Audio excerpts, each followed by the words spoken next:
Hello and welcome to Georgia Bulldogs Live here on the Georgia Voice of College Football. I'm your host, Matt Green. My co-host over there, Bo Underwood. Bo, how you feeling, sir? Doing all right, man. I've been a little bit under the weather lately, but nothing too bad. So yeah, we're doing good over here. How about you? I feel you. I've had that same thing going on the last week or so. I feel like it was because I was around too many children recently, my nieces and nephews and stuff, and kids are just always sick. I feel like I don't know. There's always something going on with kids.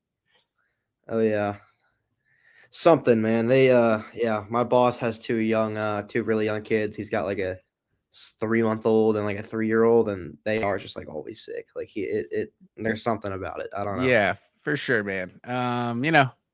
Kudos to everyone else who has to deal with that. But Thanks. so we went live on Sunday night. We're coming to you live here again on Tuesday night. I appreciate everyone who's tuning in live. Please like, share, subscribe, all that good stuff. I'll say this, sir. Very disappointed after Saturday with my DVR situation. You know, I don't know what happened. I know for a fact I recorded that game. But somehow the Texas game didn't show up in my DVR, man. Really disappointed. Oh That would have been one I would have watched every single play of start to finish. Had to deal with just watching the highlights, some of those full game highlights and everything. But, you know, it's not the same. I hate how they'll have those full game highlights and it's like you could get all the football in there. It's like they'll yeah, actually skip stuff and it's like it's football, man. It's like you what clearly can. there's like 12 minutes of play in like every 60-minute game or some crazy Mhm. stat like that, right? But yeah, I don't know. So that was a bummer that I didn't have that to like truly watch because I just wanted to feed into the vibes again on that onside kick and everything. Just like it was just electric, man. Yeah, absolutely. It really does just feel different when you're watching the entire game, from start to finish, because you can kind of insert yourself into the crowd or whatever, and like you get a lot better sense of momentum or whatever if you believe in that sort of thing. And yeah, like the full game highlights, like they do a pretty good job nowadays. I feel like of getting most of the stuff in there, but there are still times where you'll watch a game like the 12, 13, whatever minute cut ups on YouTube, and they'll cut through like swaths of the game that you have to like be like, wait, what? Like what happened here? Yeah, Yeah, the I don't the know. worst is like SEC Network will show like a repeat of a game, and it's like a 2-hour broadcast. Like they're giving you most of it, and they'll actually miss stuff. And it's like I remember they had the Rose Bowl, and obviously the Rose Bowl is like a multiple overtime game that Oklahoma won one year. And Yeah. like they cut out one of my favorite plays from the game. I'm like, how can you cut out any plays of consequence? I don't know if you remember that play. It was like I think after Chubb's run, it may have been the direct possession after Chubb's touchdown run in the second half. And there's that play where they just kind of swarm Baker Mayfield. It's like three different dudes, and it's just like a third down stop, and Georgia has all the momentum. I think down a touchdown or something at that point. I was like, this play, you're like this wasn't important. Let's just fast forward to the next thing where they scored points. But yeah, I don't know. That's a grinds my gears. Sanjay Ganor jumping in the chat here. DVR is 2010 stuff, Matt. I definitely dated myself with the DVR reference, you know, but I'm still an old timer here. I don't know what to say. Is this an accurate statement? Is this what you thought when I said that, Bo? I mean, I I would only use a DVR to record a football game, to be honest with you. I feel like Yeah, just the same. advent of streaming services and everything, like you don't really there aren't a lot of shows that you really need to be recording anymore and stuff like that. But my dad still uses his DVR for the same purpose. Or like I know people who, like if they can't watch the game, they'll record it and then they'll just block out everything that happened in their head and then they'll go back and watch it later and fast Yeah. forward through all the commercials. And I always admire people who can do that because someone who's as online as I am, I always will get it spoiled for me if I try to do something like that. But it might not be DVR might not be a piece of technology that a ton of people use in 2025. And I think it still has its value, especially as a sport. Yeah, for sure. And I mean, I don't know how people are watching. Like, where are you getting the full games? You bootlegging them or something? Because I was thinking like the ESPN app. Like, I don't know why they wouldn't have like a catalog of just you could just watch a game that was played last weekend or something. You could have all season if you wanted to, and you sit through our ads on the ESPN app. Like we're all for it, you know? So I don't know. I thought for sure ESPN might have like Yeah. where you could at least watch the games from like the day before, but no, they don't have anything kind of technology. Not Yeah. that I'm aware of. I'm sure someone's I mean, got the I technology. find old games on YouTube all the time. It'll be like it might not be from like last week, but like you want to watch Georgia versus Auburn from 2018 or whatever, you could Yeah. probably find that on YouTube. Like, and it See, so maybe would be just like a maybe it's a 3 hour. year. Maybe it's like a year thing. Like once it's been in a certain number of years, then you can put a full game on. Because I'll definitely watch some old games, like full games on YouTube before. But I don't know. I was not able. Every time I tried to click something on YouTube, it was like look in the comments and go to my stream or my Yeah, site or yeah, something. I we was like, might. I don't know what this is. Yeah, I'm not. yeah, you might have to give it a few months maybe before the whole thing's up on YouTube, but one day it will be. For sure. I'm sure I'll be able to find that game on. Yeah. But yeah, Texas, Georgia, sir. It was I've definitely been watching. It's like I've been I don't know about you. I've been trying not to get overhyped about the Mhm. Texas game because I think Georgia played so well and it's like the stage too, you know, like the primetime ABC game with Fowler and Herb Street, Georgia, Texas, like the brands. It is a top 10 matchup. Like it had everything, and Georgia had the moments and just like the 35-10 score line. Like it was just a lot to get excited about. I'm like, I need to remind myself, I don't think this Texas team is I've like talked a lot of smack about this Texas team this year. So now Georgia beats them. I can't necessarily act like they beat the best team in college football or anything.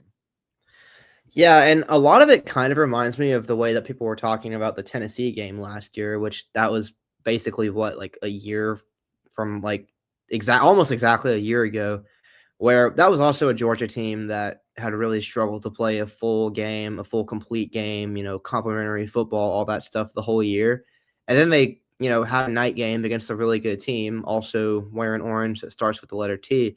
And they really did kind of put it together for a full 60 minutes. Like, I think that Tennessee game was probably the best game that Georgia team played all year, aside from maybe Clemson in week 1. So, like, yeah, you don't want to read too much into it because I remember after that game, it was like, oh, this Georgia team has turned a corner and everything. And then, maybe they did, and they went on to win the SEC and beat Texas. But at the same time, a lot of the problems that plagued that team throughout the regular season, the drops, the poor pass protection and everything, did ultimately kind of rear their ugly head once again in the college football playoffs. So, yeah, it's a huge win. I mean, I don't want to sit here and downplay it and act like it wasn't a big win and that I wasn't super stoked about it, because I certainly was. But I also don't want to act like all of Georgia's problems are kind of fixed now and this is just, going to be an unstoppable team from here on out, because, one game can't really change your perception of a team that much. But for me, like, does it make you feel better about Georgia going forward and into the playoff? Absolutely. But it can't be the end all be all. Yeah, absolutely. And just vibes wise, it was just good vibes. Yeah. It was a fun 60 minutes. But is there anything kind of that you didn't say in the instant reaction that you kind of went Oh, man. back and watched and just thought, okay, I didn't give this person enough credit, or I don't think we talked about this enough?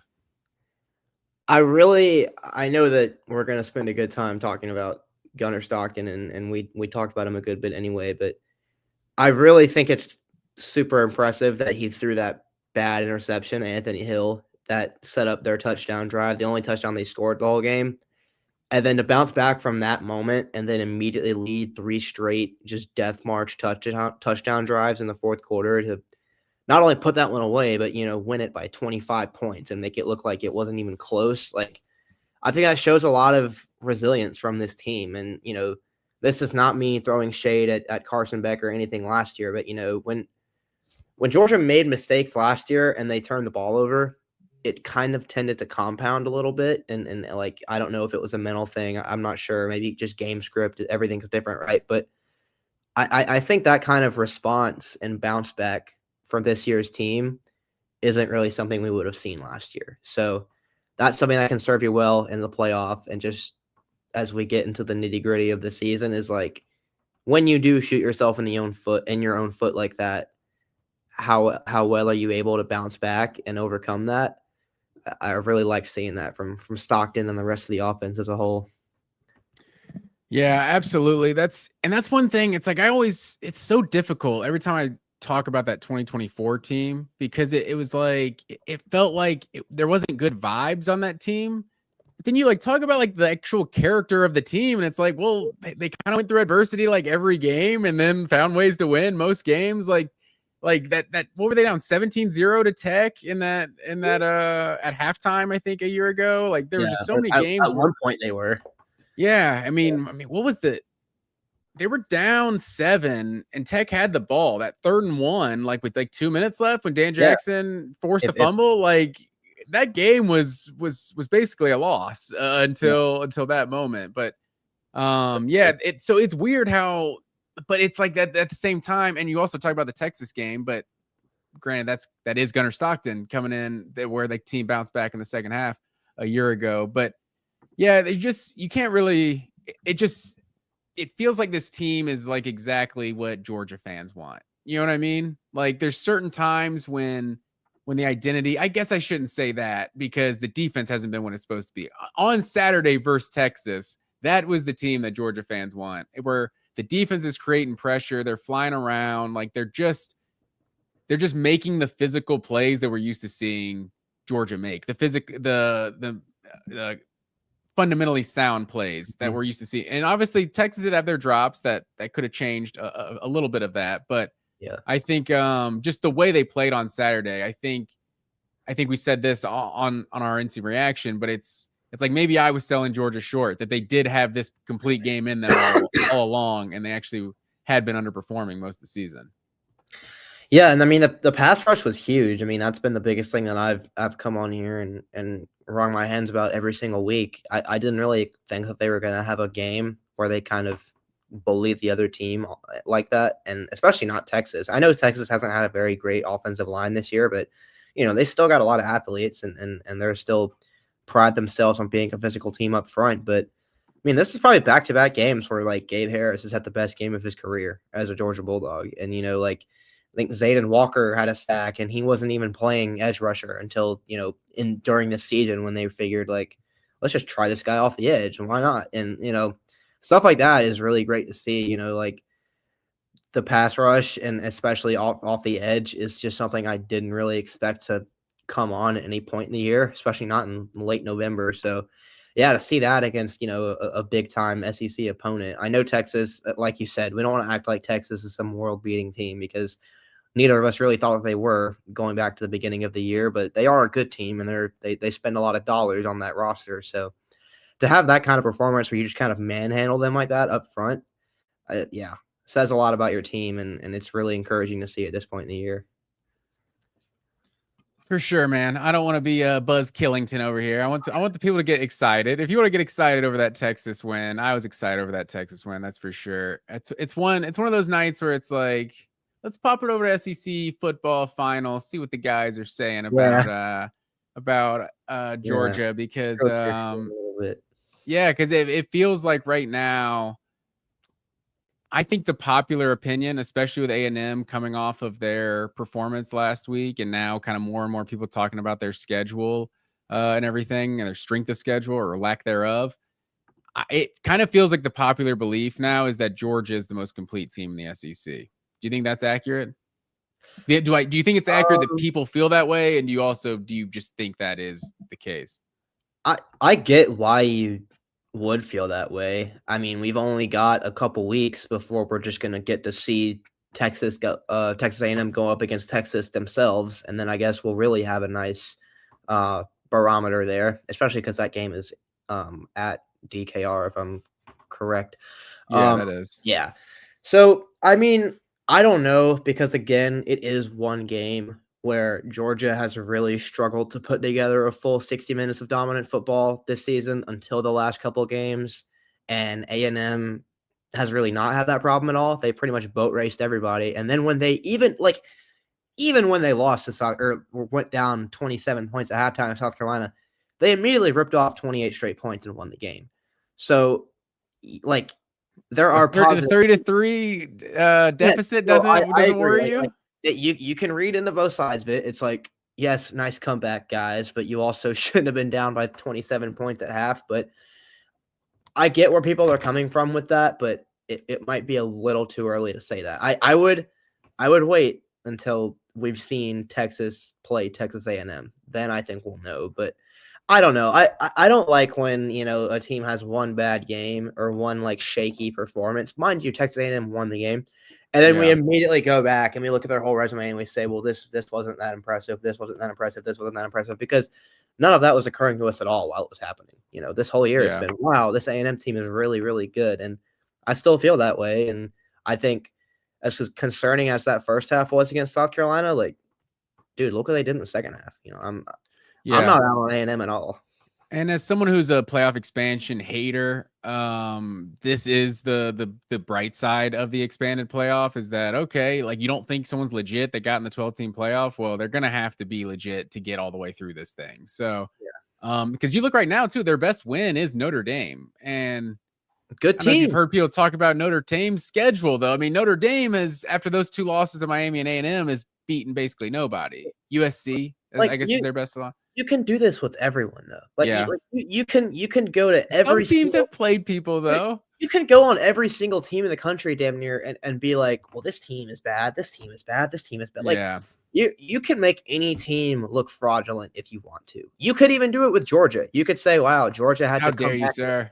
I'm not saying that. Just, like, I think that, but like, you make your point. Sorry. Like, oh, like Georgia had to like come back from fourth quarter deficits every single game, and then against Texas they had to pull it out in the fourth quarter and wouldn't have beaten Auburn if not for the refs. Yeah, do onside kicks. Like, you can do it with every single team. So I don't know. I think that's fair. The whole just nitpicking everybody's resume, it's probably my least favorite part of college football discourse in general, because I swear there are some people that just don't think anyone's good. And it's like, okay, dude, they are all terrible. Why are you watching the sport then? Like, what do you just think everyone sucks? What are you turning on your TV for? I live to nitpick, sir. That's what I'm here for. No, that's it. Georgia wouldn't beat Florida if not for the refs too, right? That the Sturdivant catch or no catch at the end, maybe Florida scores on that. But it's kind of amazing that not a lot of the same opponents for A&M and Georgia.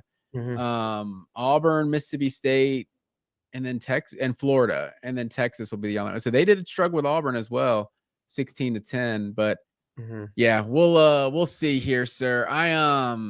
I was looking at some of the scenarios, because there's now that Georgia's schedule is done in conference play, and they're a one-loss team. A&M is at worst a one-loss team, so you can't get in the SEC championship with 2 losses. All those teams are mathematically eliminated now.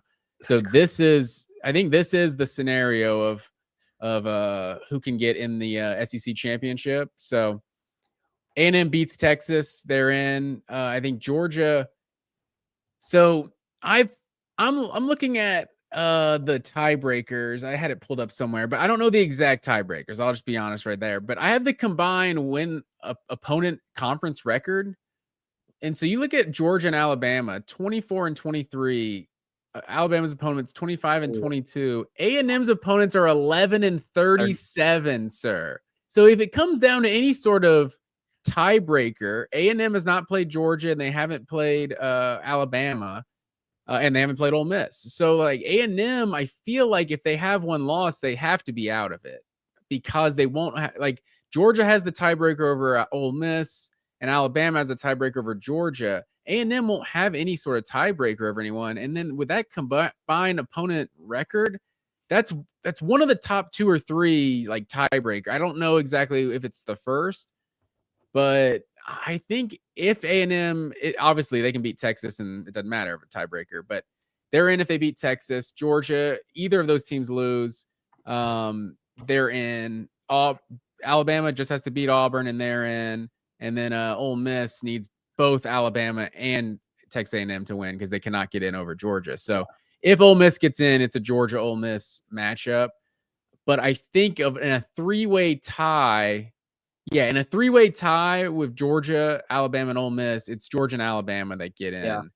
I think just based on opponent record, but and Georgia they would also own the head-to-head. So that wouldn't that wouldn't make any sense. So I don't know what the scenario is with a 4-way tie, but I think a combined opponent record has to be up there, and I think it ends up being Georgia Alabama. Well, like, is a 4-way tie possible? Like, you mean just if A&M Yeah, loses? yeah. All these teams could be 7-1 in conference. Yeah, they could. Yeesh. Yeah. I think if they're all 7-1, it would be Georgia versus Alabama, right? I Which would think it be would crazy have to be. for A&M to start 7-0 in the SEC and then lose the SEC, lose the right to go to the title game on the last day of the regular season. That would be one of the Yeah. craziest developments in the history of the SEC. I mean, just I don't care. Like, I know that that combined opponent record is what it is, and they've had some weird games, but like, you're 7-0 in the SEC, you're fine by me. That's kind of how I feel about them overall. So they control their own destiny, and I mean, I don't really like. I don't know. It's just it would be insane to see 4 7-1 SEC teams in 2 spots. Just trigger a 4-team playoff at that point. That's what the rules should be. Yeah, and I'm looking at this. Did I write down that my graphic is wrong, by the way? I just looked at this. I wrote my records down wrong there. Here, let me fix this real quick here, sir.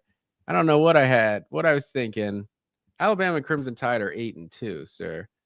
And then what is Ole Miss's record? Are they 9-1? They are 10-1. Okay, there you go. Now my graphic is correct. Yeah, I mean, it's the same thing.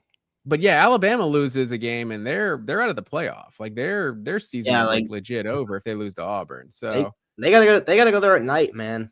That's not gonna be easy. We know firsthand. It sucks to go there at night. Like, I've seen Alabama fans freaking out, like, ooh, they got us at a rough time. But man, they're coming off a pretty bad tasting loss to Oklahoma. Like, I think Alabama can get it done, but A&M Texas, man, there's a lot of pride in that rivalry, and it just came back after so many years of being dormant. You know, Texas is coming off a terrible loss to Georgia. Like, they can win that game. I think that's going to be a pretty crazy game. yeah, I think you're right. I mean, honestly, right now, I don't know who I think is better when it comes to A&M at Texas, or I don't know who I'm picking in terms of A&M Texas in Austin. You know, so yeah, I don't know what's most probable. I think is the most probable just Alabama beats Auburn, A&M beats Texas, and that's just playing the SEC championship. That's most likely the scenario. That's kind of what the collision course has felt like this whole year. You know, because A&M has been this beast of a team the whole season, and Bama had the.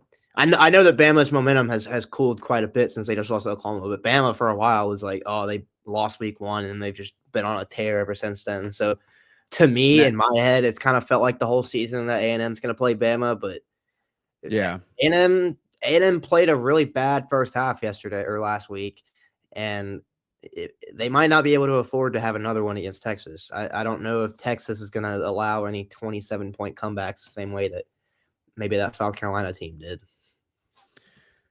Yeah, for sure. And you look at that would be the only scenario where I'm not disappointed about the expanded SEC, because the only other time I can remember an 11-1 team getting left out of the SEC championship is like the kick 6 year where Auburn beats Alabama, you know, last game. So it's like, yeah, you went 11-1 and you're salty, but the team that's in the SEC championship instead of you just beat you. Or in like 2012, Florida went 11-1, and it's like, but they lost to Georgia, so to a different 11-1 team. So in those scenarios, I at least like, okay, yeah, this makes sense. A&M and Alabama, and then Alabama's got that tiebreaker. But if we get in a scenario of A&M winning some sort of tiebreaker without playing any of the other 3 teams, like, that's just wild. So I don't know. I'm not sure what's going to happen. But my second question is, do you want Georgia to play in the SEC championship, sir? Yes, I do. I always want Georgia to compete for as much as they can possibly compete for. I think it would be an incredible point of pride for this program to win the SEC this year, just because the SEC has been so dang hard. I mean, look at this. We're sitting here looking at these 4. Well, I guess Bama's 8-2, but we're looking at these 4 really good teams. We're all 7-1, 6-1, 7-0 in the conference.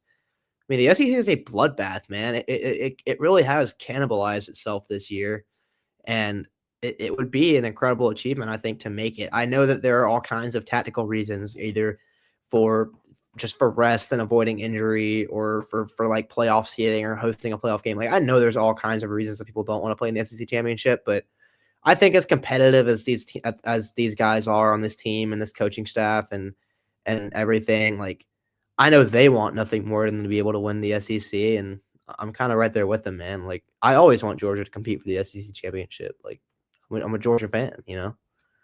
Yeah, absolutely. I am still rattled after Georgia losing their starting quarterback in the at halftime of the SEC championship a year ago.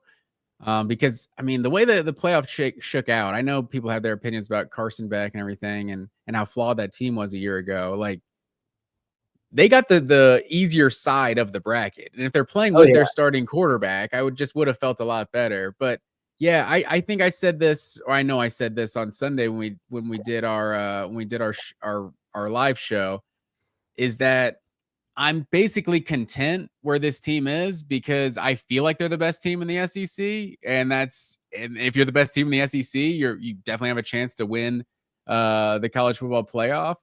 I would obviously prefer for Georgia to go to Atlanta and win the SEC championship.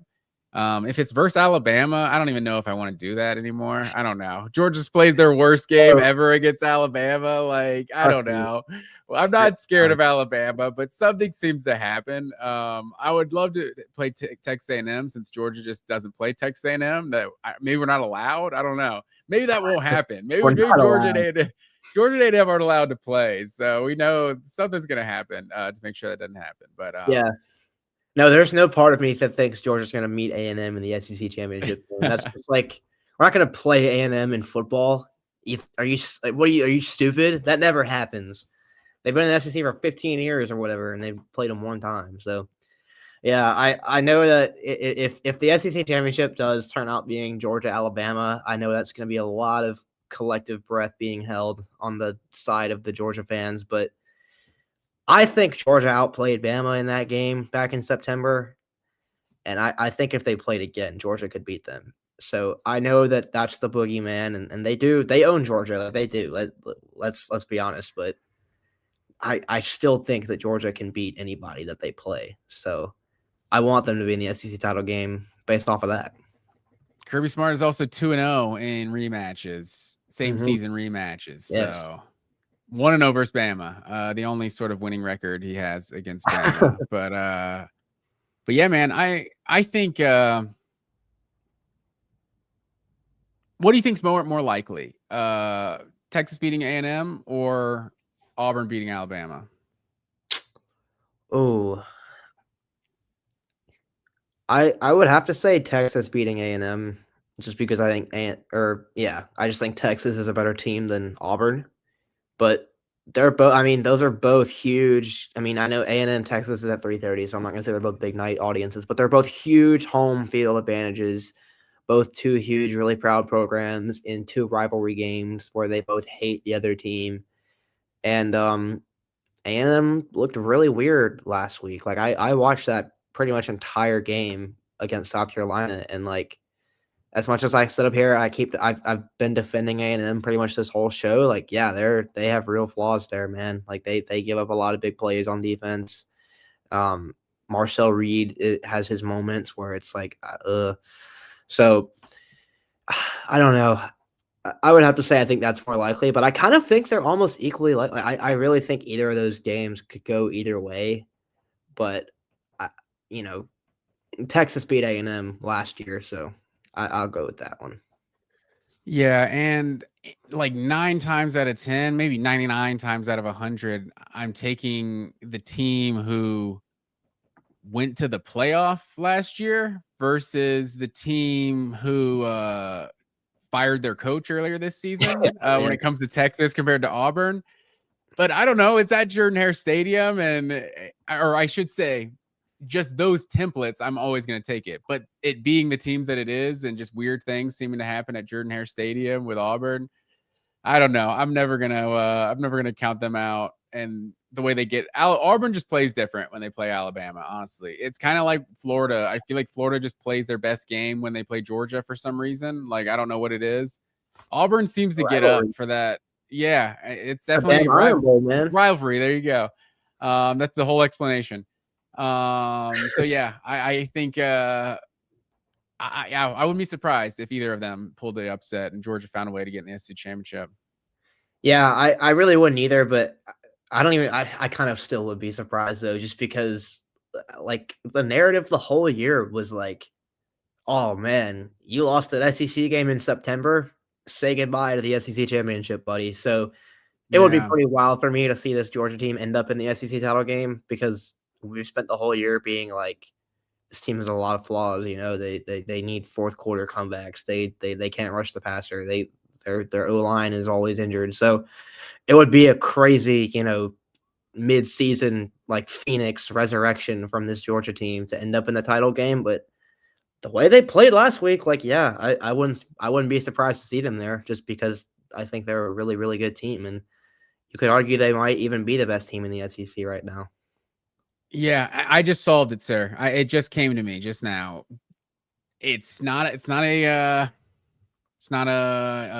hot take or anything to say, yes, we definitely want to get in the SEC championship and win the SEC championship. But that is the only answer because I just thought about it. If you feel like Ohio State is this juggernaut, man, it's the playoff. You got to play everyone. If you got to beat anyone if you're in the playoff. But if you think Ohio State is this juggernaut that you don't want to see until the championship, that means you have to be the 2 or the 3 seed. And I don't know that there's a scenario where Georgia can get the 3 seed if they are not in the SEC championship. Because if A&M wins the SEC, beats Texas, wins the SEC, they're the 3 seed, right? Well, I guess they'd be like the 1 seed. Well, Ohio State will still be the 1. I guess they would be 2. They would jump Indiana because I would assume they would Indiana. That's what I was just. You're exactly right. I'm sorry to cut you off there. You're definitely right because Indiana, they would definitely have to move them down. So I guess is there a scenario though where Indiana loses to Ohio State, A&M wins, and they jump, they bring Indiana below Georgia, who didn't play for the SEC title, or does Indiana just fall to 3? Indiana would have to get killed, I think. If Indiana plays a great game against Ohio State and still loses, then they're likely the 3. Happen. But if anything happens against Ohio State that leads people to believe like, oh, Indiana's actually not very good or whatever, which you already heard people start to float that idea when they played Penn State. So if they just get shellacked by Ohio State, then perhaps that is probably could sneak over them, but I don't know how likely that really is. I don't know how much I really want to entertain that possibility. Yeah, so let's just say it's a competitive game. I think then Indiana stays 3 and Georgia would not jump them. And then the other scenario of Alabama beating A&M and winning the SEC, well, then Alabama has to jump Georgia. So maybe Georgia's sitting at number 4 on the week of the SEC championship and A&M is 3. Alabama's like number 8 or something. And Alabama beats Texas A&M. They're jumping all the way to 3. Yeah. If they win the SEC as a 1-loss SEC. So then Georgia's sitting at 4, has to play Ohio State in the semifinal instead of the final. I guess if that's where your logic is, I don't know that it's possible for Georgia to get higher than the 4 seed if they don't play for the SEC championship. Whereas if they play for the SEC championship, they can obviously win it and get the 2 seed and avoid Ohio State to the national championship. If that's how you're thinking of it, I guess that's the biggest benefit of winning the SEC. Yeah, I think so. If you're just that afraid of Ohio State, I think Georgia can compete with Ohio State at any point in the playoff. But yeah, like you probably would not want to have to play that team until the championship because they're Ohio State. They're really good. Yeah, exactly. They ain't played nobody, Paul.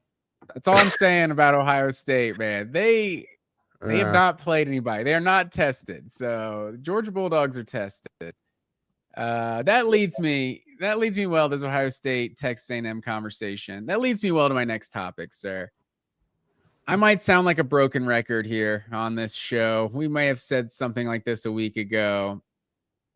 Gunnar Stockton absolutely should be a Heisman contender right now. Like, he is in the race. He's not just like, hey, I hope he gets invited to New York for the ceremony. Like, no, this guy, they did Stetson a solid. This is 2 years. Give this guy an invite to New York. Nice. Finished 4th, 5th in the Heisman. Yeah. Gunnar is a legit shot to win this thing. Like, look, I'm gonna pull up some stats for you right now, sir. Check out these stats right here. So I read this article. I skimmed the article. Let's be honest. On ESPN earlier today of their Heisman watch list, and it was 3 quarterbacks, and then they had Jeremiah Love. They actually didn't have Jeremiah Smith on there. They had oh damn, I'm blanking. What's the dude? Rodriguez, Jacob Rodriguez. That's his name from Texas Tech. For Texas Tech. He's a beast. So it was 3 quarterbacks and then those 2 guys. Gunnar Stockton, not one of them, sir. I went and looked at these numbers. You got passing yards, total touchdowns, completion percentage, QBR, PAA, and EPA, sir. I don't know those stats. Those are advanced stuff. But for those of you who like total QBR on ESPN and things like that, PAA is points.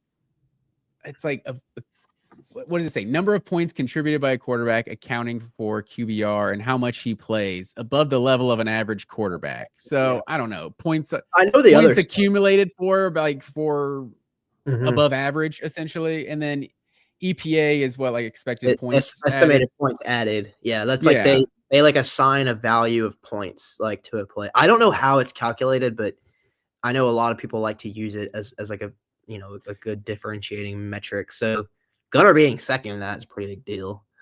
Yeah, absolutely. Like in Mendoza 4th in QBR, Sayin is 2nd, Stockton is 3rd.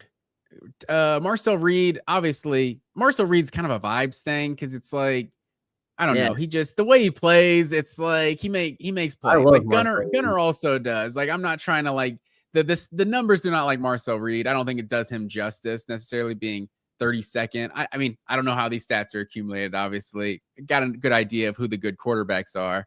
So to see him 32nd in PAA, 26 in EPA seems a little low. But Gunnar's top 3 in all 3 of these. Mendoza's 4th, and 9th.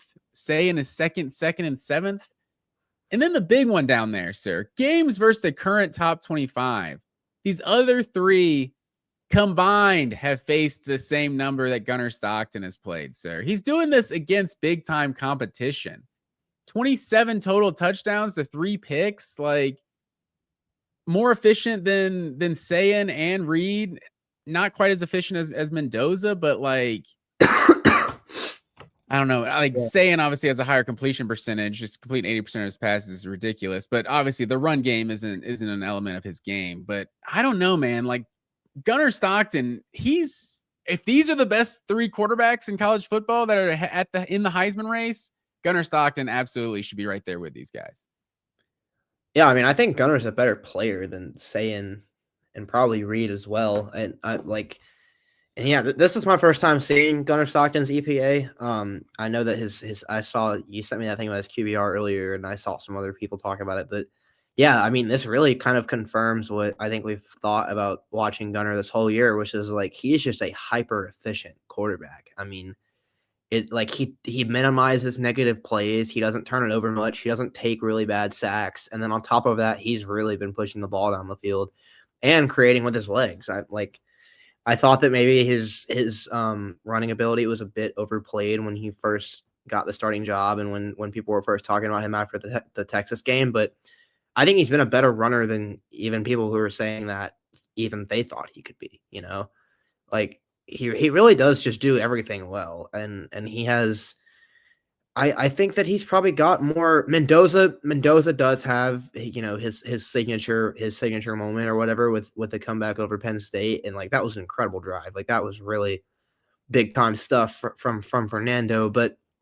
yeah, Gunnar's done it against competition. And not only has he just played the most games against top 25 teams, but like he has had to be the reason that they win some of these games. They couldn't stop a nosebleed against Tennessee, and they got scored on the first 5 possessions against Ole Miss.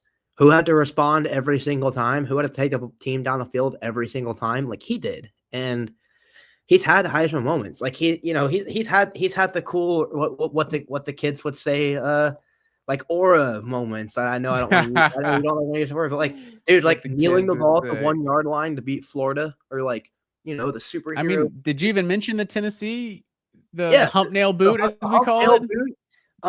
The diving over the end zone to seal it against Auburn, kneeling it against Florida. Like he has these, you know, picturesque moments that are burned into your brain, and that absolutely does matter when you're talking about the Heisman Trophy, especially in a season where like there hasn't really been a runaway favorite. I guess if there were to be one, you would say Mendoza, but for a while, I guess that guy was kind of Ty Simpson, but Ty Simpson hasn't played very well lately, and he just played really badly against Oklahoma.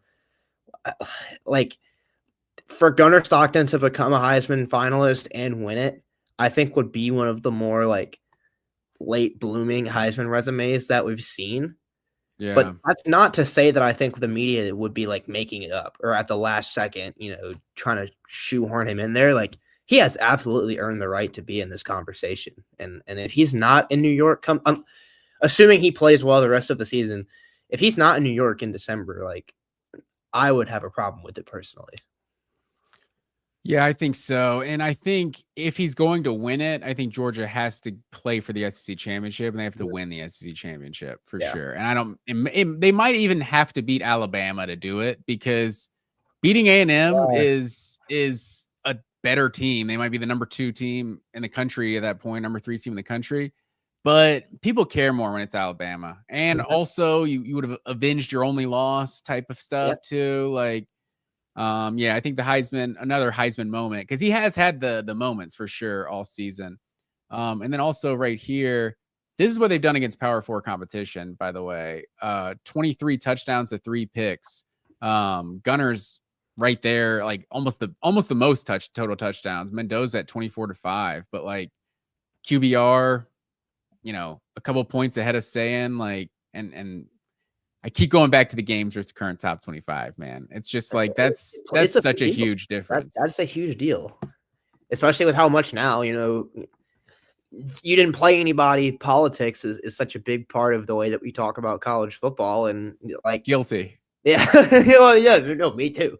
But like Stockton has done it against top teams for sure, and even the game that they lost to Alabama, like he played well enough to win that game. I don't mean to point fingers, but if a couple plays and a couple play calls maybe go Georgia's way, they might be undefeated right now, and then he's really the favorite. So yeah, absolutely, man. Like I think he's done everything that he's needed to do so far.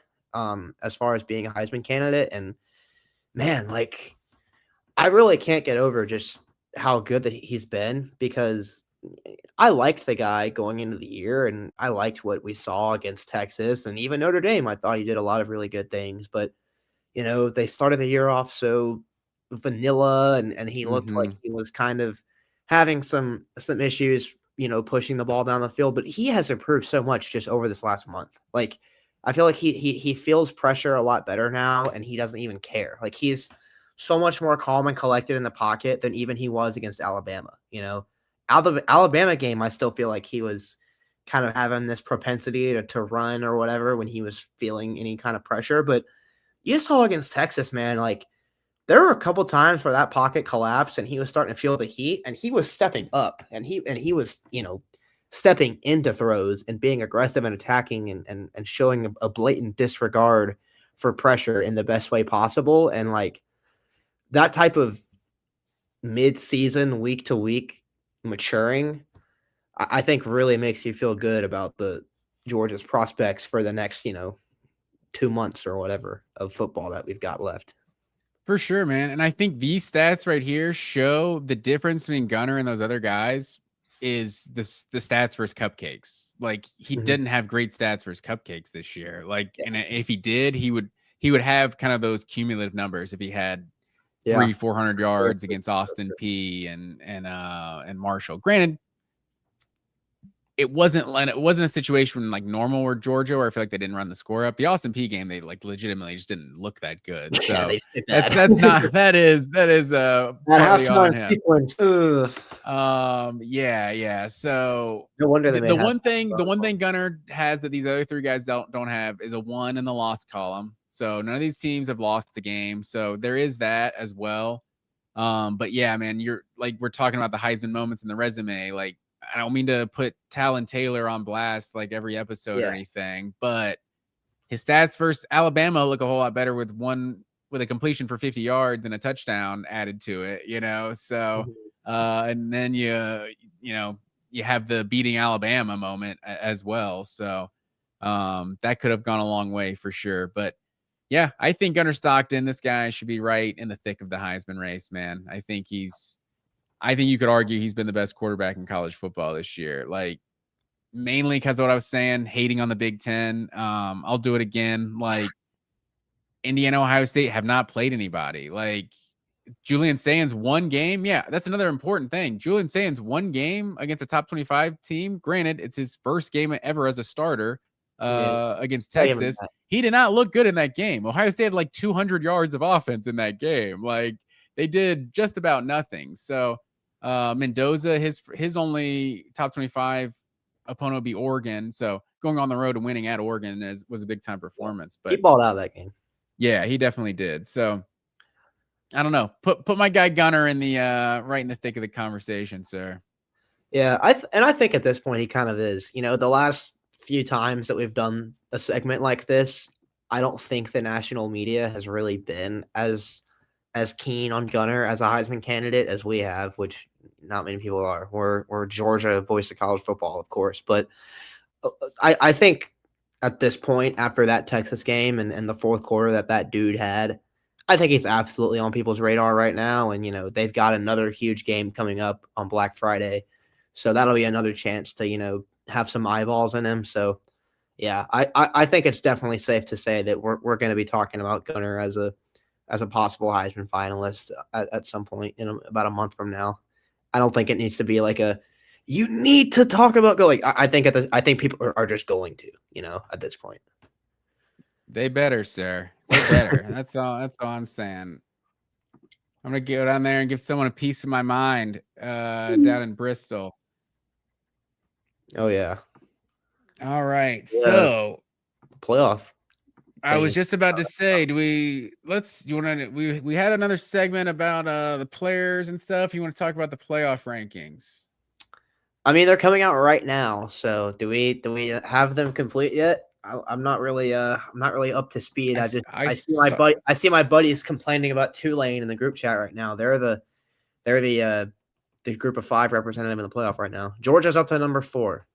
Okay. I was about to say I just got this off of Twitter, so you know you can't necessarily trust everything you see on the internets anymore. But really, here, let me see here. I trust everything. Of course. But let me see here. Oh, I'm sorry, sir. Before we move on to the this is the last thing. I didn't share the Gunner Stockton.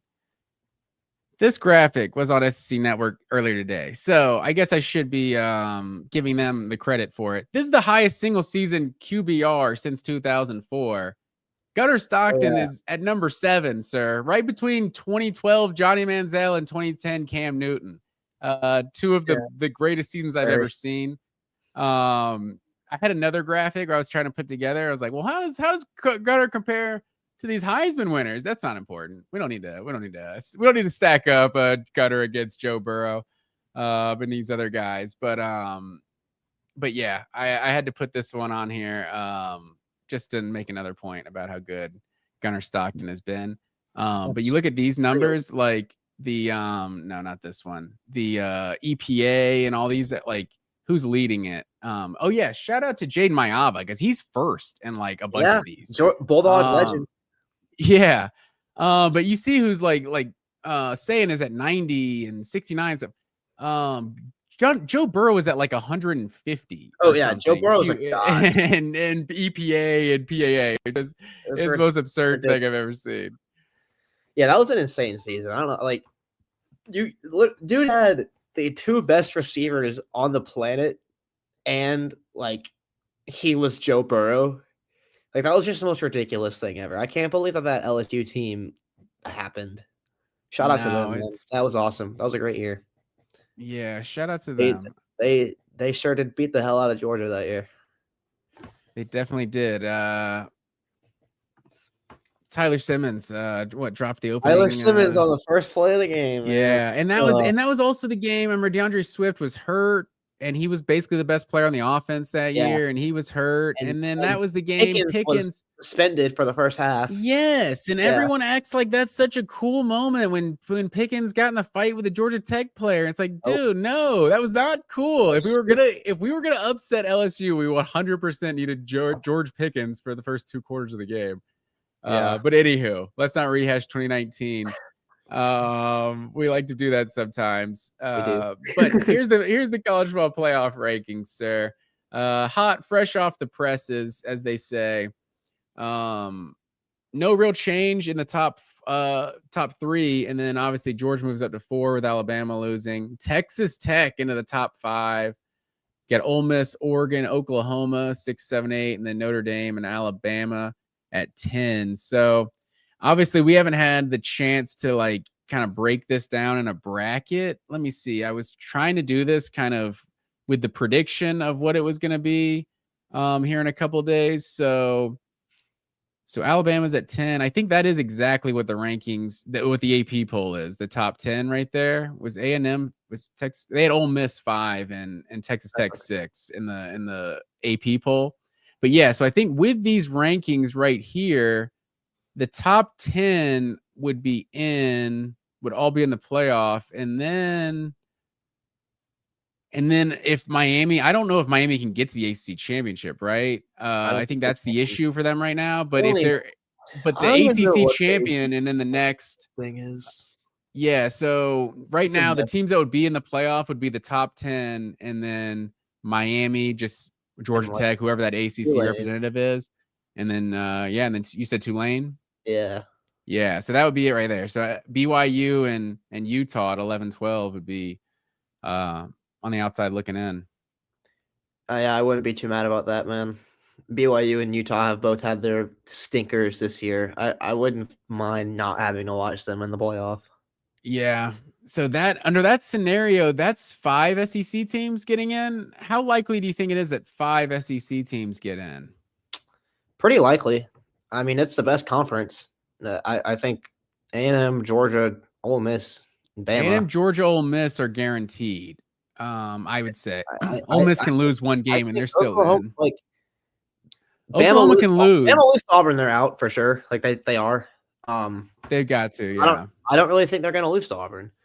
And I think Probably Oklahoma, Probably not. Yeah. Yeah, like they could. They don't. We just said that they could, but I wouldn't bank on it. And then Oklahoma also, they've got who? LSU the last game. Yeah, Missouri and LSU is who they have left. Like those are losable games though.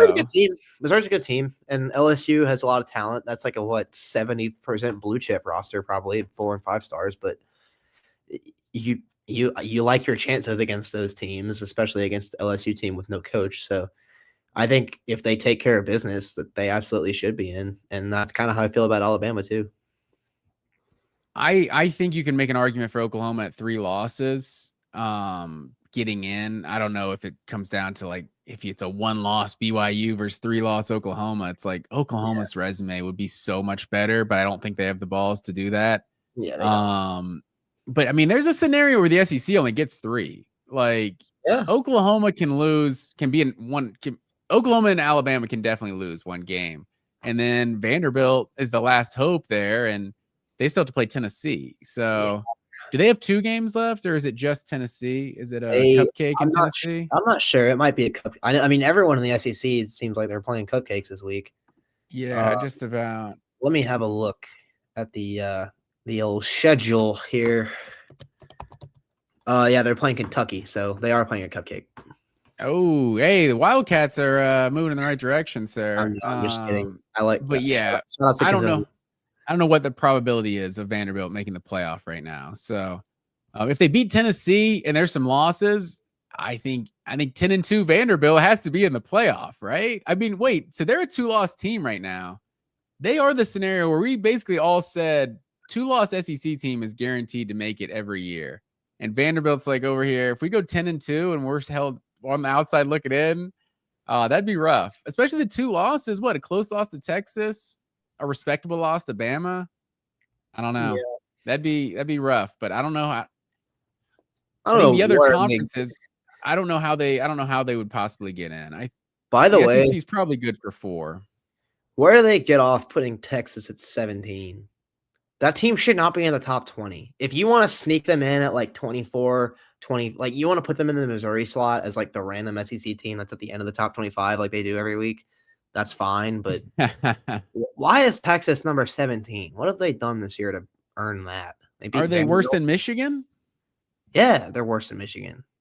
Michigan's pretty mediocre, man. I don't know. I mean, I think they have a worse record. They're 10-2, right? Or they're whatever, 8-2.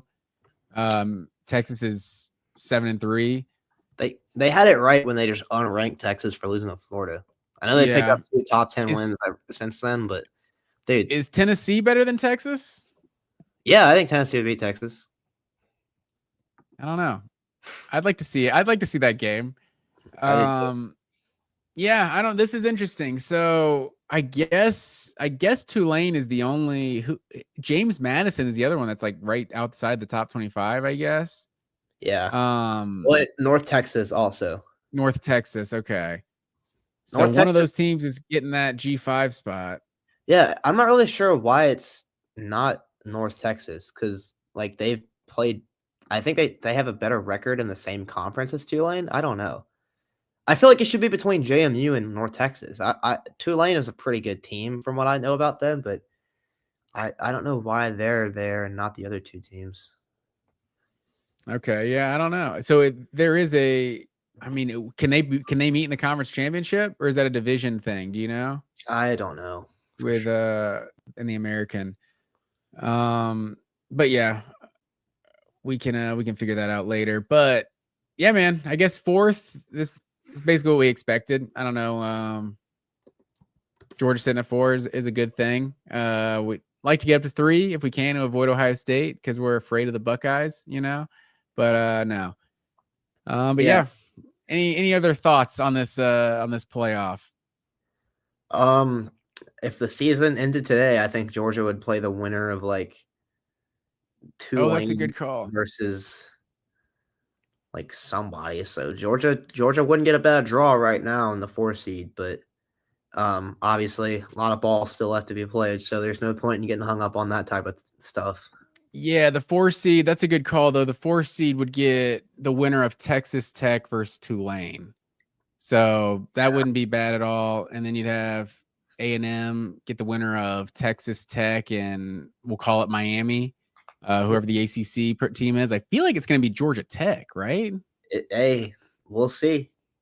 I don't know. I actually have no idea how what's going on with the ACC. For a second, I thought it was going to be Louisville, but Louisville's not even ranked right now. So I think it's Georgia Tech and Virginia. I know Duke. It's got to be one of those 3 teams that's like right there, right? Well, because Duke had 3 non-conference losses, so they were in like first place with just 1 conference loss, and then they lost to Virginia last week. So and also Virginia's loss to NC State doesn't count as a conference loss because they were not scheduled. Like they didn't get each other in the conference schedule, but they still wanted to play, so they just scheduled each other out of conference, which is like a really dumb thing that says a lot about the state of our sport. But yeah.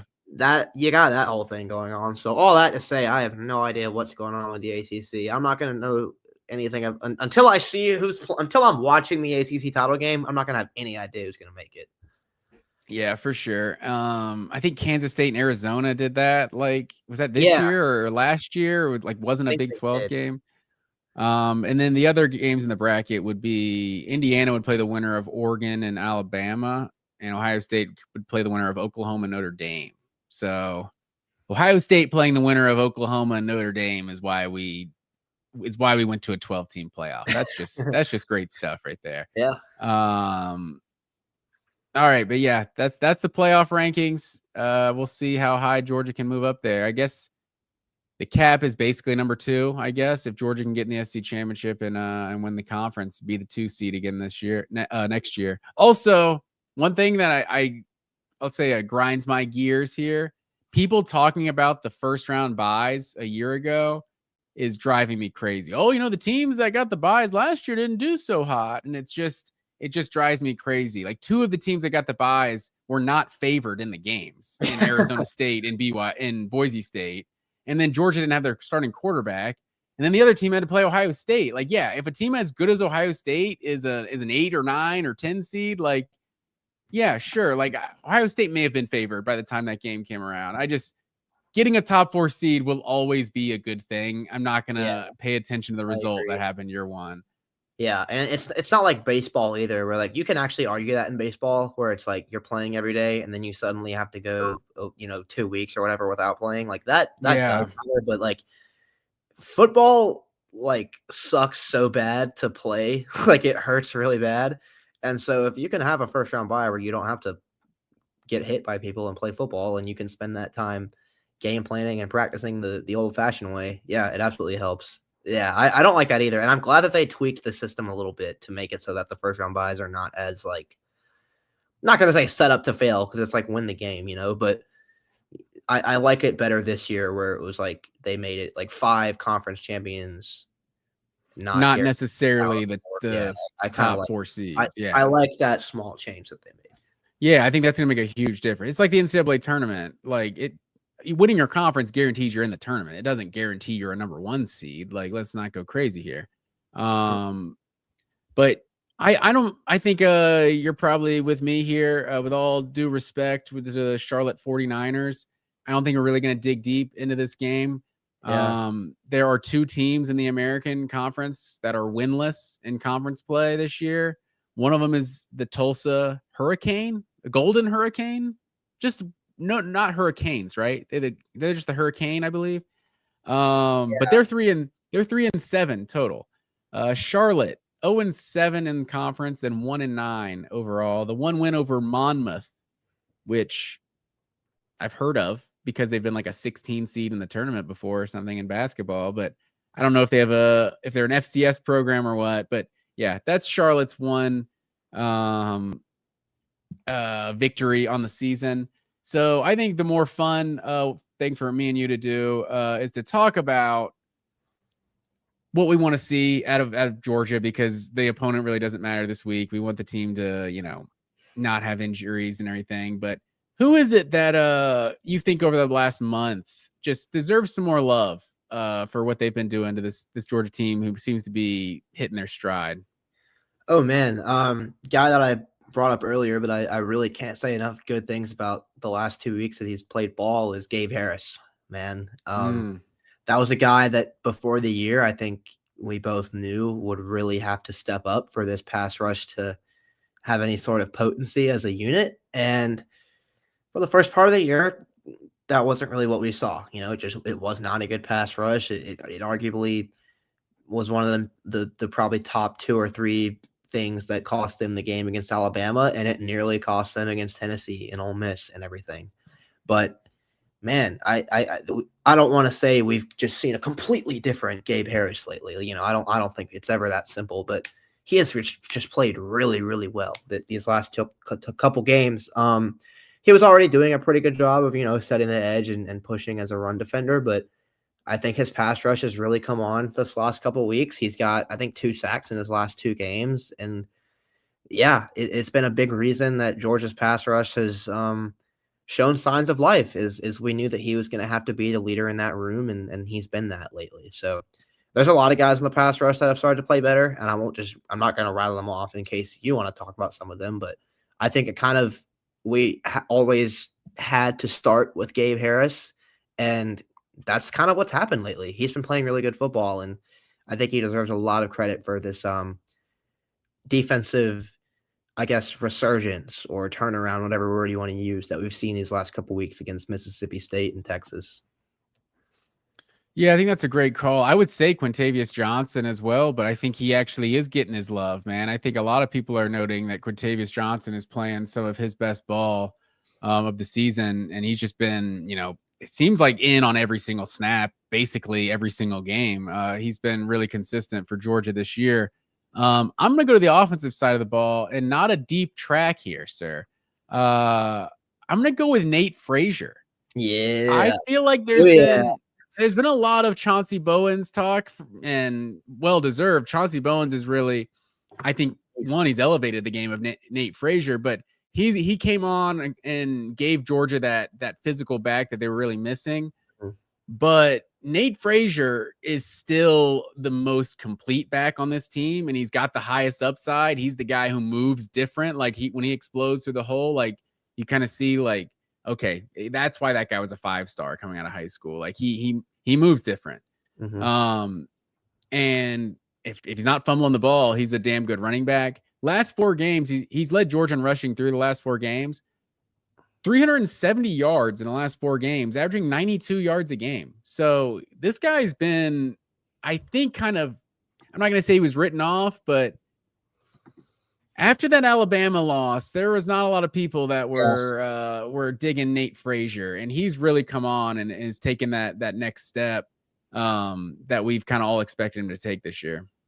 Yeah, 100%, man. I mean, I was in the stands for that Mississippi State game, and yeah, you want to talk about a guy that just moves different. I mean, he does just really hit that hole, and I think it's always been, like you said, we've always kind of known that Frazier, if could be the superstar in that room if he puts it all together and everything. And by golly, we've seen flashes. His whole career, we've seen flashes. That run against Clemson, his first game, like you could see it right there. But yeah, I think also Frazier deserves a lot of credit for his turnaround, and I also think the coaching staff deserves a lot of credit for the belief that they've shown in this kid. I think they've done a really good job of, first of all, holding him accountable for his fumbles. Clearly, they've shown that that's kind of unacceptable, yanking him against Alabama and he didn't get to play again. But they could have. I think a lot of coaching staffs would have seen that fumble against Alabama, such a costly play against your biggest rival and everything like that. I think a lot of coaching, and it was already something that he had struggled with in the past. I think a lot of staffs would have kind of given up on the kid right then and there, or at the very least kind of decided to relegate him to the number 2, number 3 role in the backfield for the rest of the year. But credit to them, man. They believe in Nate Frazier. They know the potential that this kid has. And sure enough, they've worked him back into the lineup slowly but surely the last few weeks. He didn't get a ton of run against Kentucky, but he was out there. Auburn, same thing. Got bottled up, but he was out there. And then from the Ole Miss game on, like, the guy has been money. I mean, I thought he was the best back against Mississippi State, or I mean, against Ole Miss, Mississippi State, obviously, also. And then, like, Florida didn't have a great game, but I thought he played well enough there and had some nice runs. Like, yeah, that's the one that he didn't lead Georgia in rushing in the last 4. Yeah, that was that was a good thing. Bowens is such a great player, and Bowens had that run at the end and everything. But yeah, absolutely, Frazier's really picked it up lately. He seems like everything they say about this kid. He's a hard worker. He wants to get better so badly, and I think the last few games are proof enough of that. And it really makes you excited for the rest of Nate Frazier's career. Like I don't think I'm convinced that, like, he's never gonna fumble again or whatever, and I don't expect him to, like, never fumble again or anything, but I do think a corner has been turned, and I think we're gonna see the best version of Nate Frazier for this team going forward the rest of the season, and that's pretty exciting to think about if you're a Georgia fan. For sure. 647 yards, 3 touchdowns this year. Bowens with 493 and 6 touchdowns. Then you got Gunner with 350 and 8 touchdowns. But yeah, Frazier averaging 5.5 yards a carry. Bowens 5.2. Really nice to see Georgia running that ball, man. Oh yeah, I mean they spent all offseason talking about how they were going to do it. That we're going to get back to the run game, and they deserve a lot of credit. Like, they really stuck to their guns about that, and they really have committed to reviving the run game this year. And who would have thunk it? The second the offensive line starts to get healthy and starts to put a consistent 5 out there, like, they're just running on everybody. And you can run the ball, you can do whatever you want in football. For sure. Also just the tight end position in general, I feel like is really just become difference makers. Like, I don't know. It's like you look at the stats and it's like they're not doing that much statistically, but it's just I don't know. You just see Oscar Delp is in on basically every play. Whether he's the lead blocker or he's the one making the play, it seems like Oscar Delp is just such a huge part of this offense. Had one catch versus Tennessee, nothing versus Alabama. They had 4 catches versus Ole Miss, 3 versus Mississippi State, 3 versus Texas. Like averaging like 15 yards a catch in some of those games too. Like Oscar Delp, and then Lucky obviously had his 3 touchdown game versus Ole Miss, and you're now seeing Elias Williams. I guess we're doing the whole tight end group. Elias Williams is a unicorn. Shout out to Darnell Washington this week. That catch he had where he's throwing grown men down like children. But yeah, just this tight end group in general, man, I feel like is really come on, and it's gonna be the reason why like this Georgia team continues to have the success they do. Like they just fit exactly what Georgia does in terms of blockers and receivers. Like I couldn't be higher on Delp and Lucky than I am right now. Yeah, I really couldn't either. I mean, they're both really good players, but especially Delp, I think he just looks like he could play in the NFL right now. Like he is as complete of a tight end, I think, as you'll see in the SEC in terms of just, I mean, what he does as a blocker, how quickly he can get out of his breaks. Like he has real acceleration. I mean, he had that one. Who was that against where he caught like that 40-yard pass and just zoomed past everybody? I think that was. Oh, I think that was Kentucky. Yeah. He had 1 for 36 against Kentucky. Yeah. I mean, like he really has. This is his 4th year in the program. This is his fourth year under Hartley, and I really think all of that is really showing. Like he is a true, I guess, 5-tool tight end, and Lucky also has been huge. I mean, Lucky scored against Texas. Lucky obviously had the hat trick against Ole Miss, and he's also improving as a blocker, and he's probably the more like shifty guy as a route runner also. But yeah, this tight end room is sick. I really hate that Ethan Barber is not out there too, because that would just make things even more fun. But yeah, Elias Williams also is like the fact that this is the true freshman 3rd tight end, and they can just put him in there and just throw up a jump ball to him and just watch him posterize the guy. Like, yeah, it's a sick room. These Bulldogs love their tight ends. We've known that for a while, and yeah, man, they like whenever you can line up in like 13 personnel and still feel like you've got a really good chance to throw the ball kind of however you want to. You've got to have some unicorns, some aliens at tight end there, and I think that's what Georgia's got. Yeah, and along the same lines of Nate Frazier, I feel like Ernest Green and Monroe Freeling were getting a lot of heat from this fan base at one point.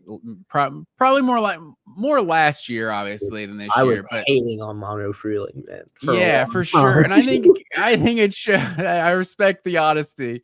I think it shows that these guys were playing injured a year ago, and now Monroe Freeling won SEC Lineman of the Week for the second time this year. Like, I think these guys, and I mean, just the offensive line in general, it's just been so good. I think that's really what's the offensive line solidifying is what's kind of like it's risen the floor of this Georgia team, and I think maybe that is some of the slow starts, is the offensive line was still figuring some things out, and they seem to be hitting their stride at the right moment. But yeah, shout out to Ernest Green and Monroe Freeling specifically. Yeah, they've both been crazy good. I mean, ever since Green came back, he's just been a complete beast. Freeling has maybe been the best tackle in the SEC over the last month. I mean, he's been ridiculous. And then in the middle, dude, you've got Donnie Glover and Juan Gaston look like they're going to be 3-year starters. They look like they're going to be guys that, you know, like enjoy them while you have them. They're going to be playing on Sundays types of dudes.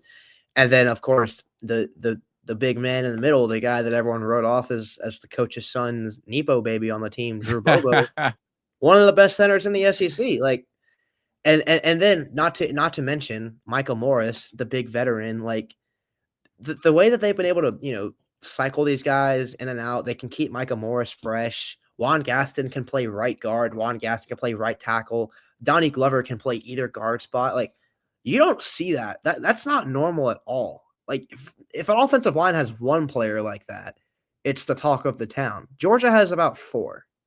And I mean, last year's offensive line, I know had the day 2 picks, and had the fan favorites in Tate Ratledge and Dylan Fairchild, and those are really good players. I mean, Tate Ratledge is balling right now in the NFL, but I think this could be the best group that Georgia's had up front since like 2018, 19. Back when, you remember, every single game they would throw that graphic up about like the average weight of Georgia's offensive line is this much or whatever. Like that was Yeah. when it was like Andrew Thomas, Isaiah Wilson, those guys, Solomon Your Kinley. Trey Hill on one of Yeah, those teams. yeah, Galliard, those guys. Like whatever year Cleveland was there. yeah, Cleveland yeah. would have definitely been on that one. Yeah. Oh yeah, Cleveland was freaking huge, dude.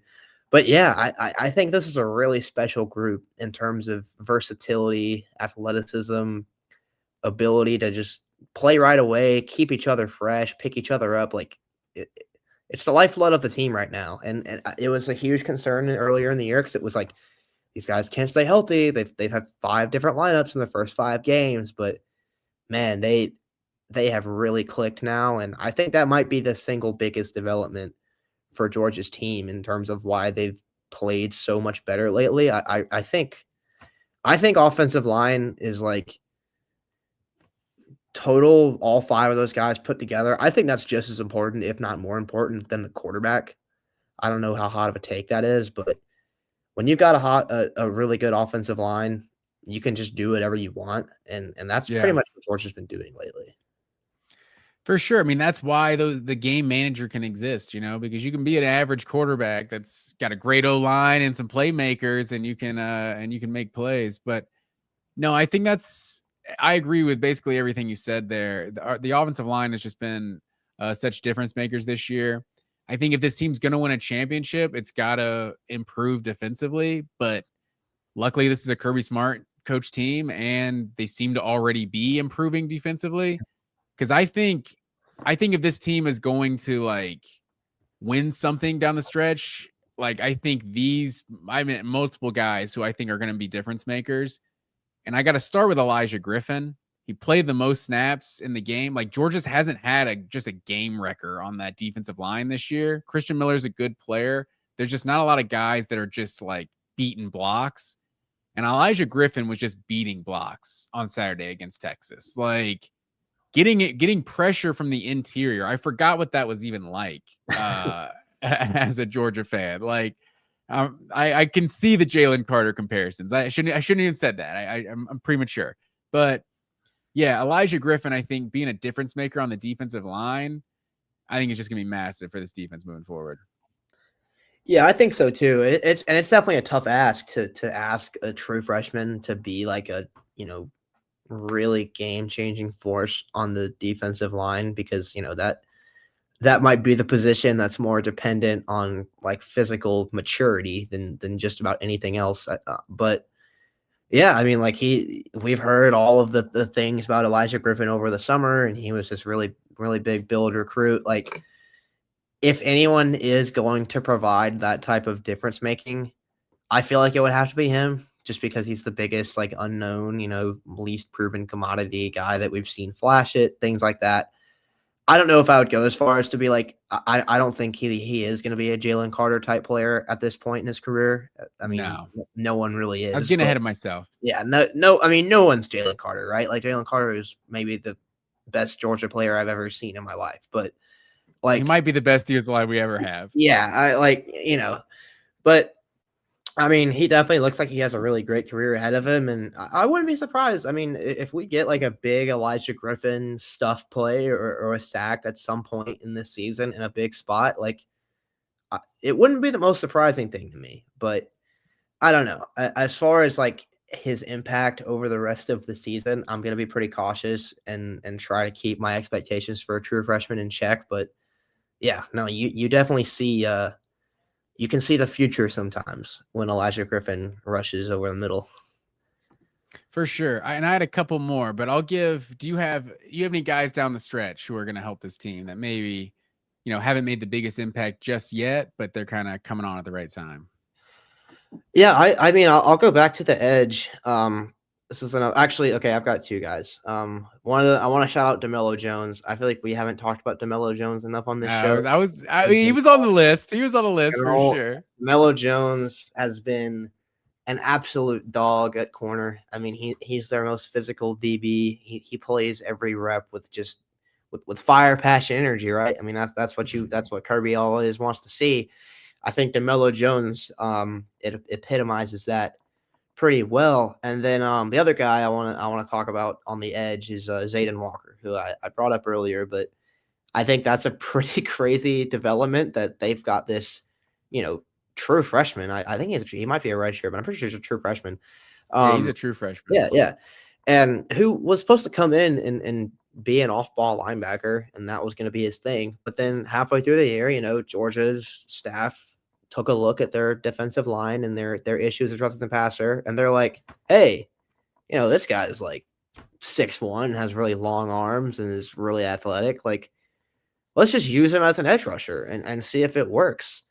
And he had his moments against Mississippi State where he looked pretty good rushing the passer. And then against Texas, like, he was really good. He had a sack, like he, forced a fumble.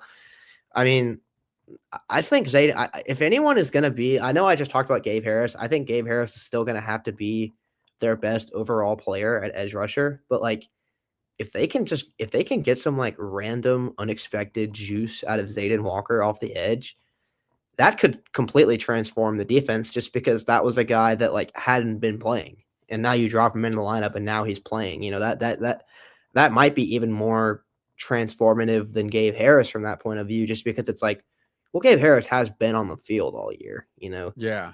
Walker hasn't, and they just kind of drop him in out of position, and he's already making an impact. So I'm really excited to watch him. I like Zayden Walker a lot, and I think he could be a really cool player down the stretch and really shore up maybe the weakest area of the entire team. Those are the exact two names on my list, sir. DeMello Jones and Zayden Walker. Kind of remind me of like Channing Tindall, maybe like a young Quay Walker. Just kind of playing. Great comparison. Yeah, like Channing Tindall was so good rushing the passer when Georgia went up. And this is kind of what we predicted mid-season or preseason, but it wasn't Zayden Walker we were predicting do it. Like we were expecting Justin Williams and Chris Cole. Yeah. Like, we're just going to play as many inside linebackers as we can. Or like get these guys on the field. That was the 5-star edge rusher. Well, yeah, he was, but I'm just talking in terms of getting inside linebackers on the field. I thought it was going to be like Channing Tindall, like him. The three of them were seniors, right? Tindall, Nakobe Dean, and I guess Quay Walker wouldn't have been. Wait, yeah, they're all in their last year, right? So you just got all of them on the field at the same time. Like, I thought Georgia was going to do that with Chris Cole and Justin Williams, along with Raylan Wilson and CJ Allen, and I wouldn't think we were going to true freshman, like third string inside linebacker to get our pass rush. But seeing Zayden Walker making plays on the field, like, this dude he looks like an athlete, and it gets you excited for sure. And I gushed enough probably on our Sunday show about DeMello Jones and how excited he gets me, how he revs my engine. Yeah. But DeMello Jones, he's just a dog, and he's one of Georgia's 5 best DBs. I don't know if it's like star or if it's just the second corner spot, but this dude needs to be playing every down as far as I'm concerned. Yeah, I kind of think so too. Like, they've got a pretty good problem to have at corner, because I think Ellis Robinson is also starting to play better. And obviously, like, you don't take Dalen Everett off the field. Dalen Everett is a true shutdown corner. So I guess the odd man out there is probably Daniel Harris and maybe Janelle Aguero too. But Aguero is playing star, which is like a completely different thing. But yeah, I agree. I think DeMello Jones was playing some star versus Texas though. Yeah, he was. If Ellis Robinson, if you trust him more, like, I think you could leave him at that second corner spot and have DeMello Jones at star. Like, I think those are the 3 best, along with KJ Bolden, the 4 best DBs Georgia has. And I don't think Aguero can play safety, so I don't know if Zion Branch, if he's the guy who's going to take that role. I was surprised at how much he played against Texas. But yeah, I don't know if it's Ja'Cory Harris has obviously been the guy this whole season, most of the season since Kyron Jones went out. But yeah, maybe it's Zion Branch moving forward. I don't think any of these corners can move up to that safety spot. So Yeah. Yeah, and that I mean they do have a problem at safety. I just think they do because even KJ Bolden I don't think has really made the leap that any of us were really thinking he would this year. He's been a little bit of a disappointment, and Zion Branch probably the best reserve that they have, but I don't really trust him to keep up with some of like the twitchier receivers in the country down the field either. He's a pretty good tackler, but in coverage, I just don't know how I feel about that. So like the back end of the defense overall, I just don't know is really that great. Yeah. I really hope we see Kyron Jones at some point again this year, but it doesn't really feel like that's going to happen unless they make a really, really, really deep run. Then maybe he'd be able to come back. But yeah, they've got some issues at safety, but I think Branch is probably the guy to have back there if um if Kyron Jones is just done. Yeah, and it's interesting that Adrian Maddox and Jaden Harris have just not even really got on the They field at should. all, other Yeah, than special teams. Like, haven't really got on the field at all. So, but yeah, yeah. anyone else you want to shout out, sir? Should we get more love, Um, or who's gonna make a difference down the it, stretch? I mean, Noah Thomas has caught like what 3 touchdowns in the last three, like no, like 4 touchdowns in the last Touchdowns, three yeah, games. I mean, that was a guy that we really said was gonna have to step up without Colby Young, and he doesn't do everything that Colby Young does because nobody really does. Colby Young is just a sick player, but as far as picking up the slack as an X and just being a reliable guy, like he's doing that. Noah Thomas has been really big these last few weeks, and I didn't think that turnaround was going to happen. I thought that he wasn't playing earlier in the year for a reason, but he's gotten his opportunities and he's really run with them. So shout out to Noah Thomas, man. for sure. And it kind of, I know, like last year, and maybe even some this year, like when certain guys, a Jackson Meeks or a Anthony Evans goes somewhere and is putting up stats, like, oh, why couldn't we do that with these guys? And it's like sometimes these guys just are capable of putting up good stats somewhere else, and they are legitimately not good enough to play at Georgia. So it seems that Noah Thomas is a good player. He just wasn't Yeah, able to get into that like top 3 basically that Georgia was playing, and now yeah, that's a good call because he's definitely stepping up and being exactly what he's supposed to be, a big red zone target, big play target, and he's made some big plays. Also, absolutely. also shout out to London Humphrey, who just only Yeah. makes big catches. Oh It's yeah. either third down, fourth down conversions, or it's touchdowns, or it's both. Yeah. But yeah, London Humphrey just only makes big plays. Yeah, it's been a lot of fun watching this receiver group last year. I mean, we don't even need to mention Zachariah Branch because everybody knows how good that guy is. But after Yeah, how frustrating last year was, it will always break my heart that Colby Young got injured because I really do believe that he's just such a good player and he was having such a great year. But nah, man, they've got guys. I mean, and even the young guys, I believe in Taylor and I still believe in CJ Wiley. This is a yeah. really fun group and it's been a lot of fun to watch Gunner connect with these guys this year. It's definitely been a lot different from last season where the vibes were just kind of shot. Gunner fires that thing in there too. It's not like he's throwing like, when like Yeah. Mike Vick, like the post Mike Vick years, like, oh, Roddy White actually can catch the ball. It's just it's Like too hard. Mike Vick's just throwing the thing too hard. It's like Gunner's firing that thing in there and they're catching it way better than they did a year ago. But Mhm. it's a little bit different personnel than it was a year ago. So A little bit. but yeah, I think this team, I really like where this team is right now.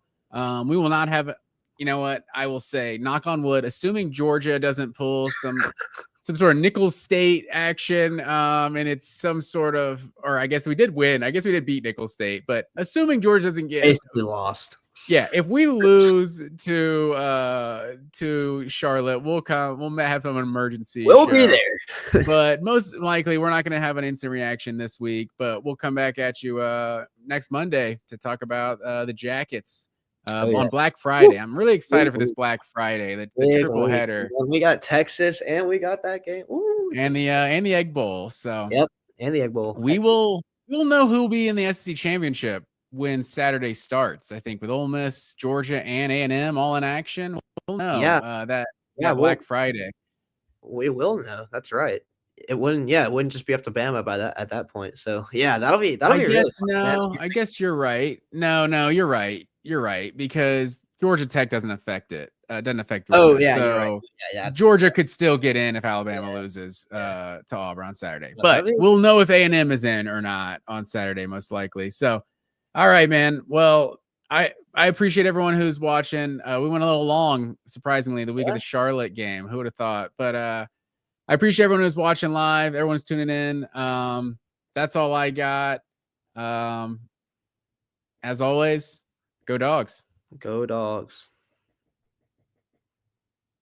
College football is even more exciting when you've got some action on the line, and the games are even better when you're cashing in.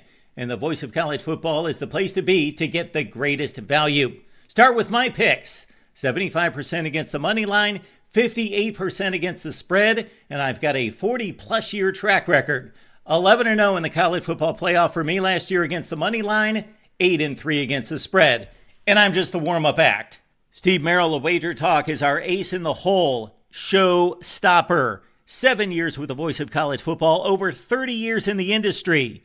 Steve gives us analysis on all the big games, but you can't miss Steve's weekly under-the-radar pick. 28-12 against the spread the last 3 years. You also get picks from some of our top analysts here at the Voice of College Football, including Corey Bratta, Matt Zemek, and Steve Dace.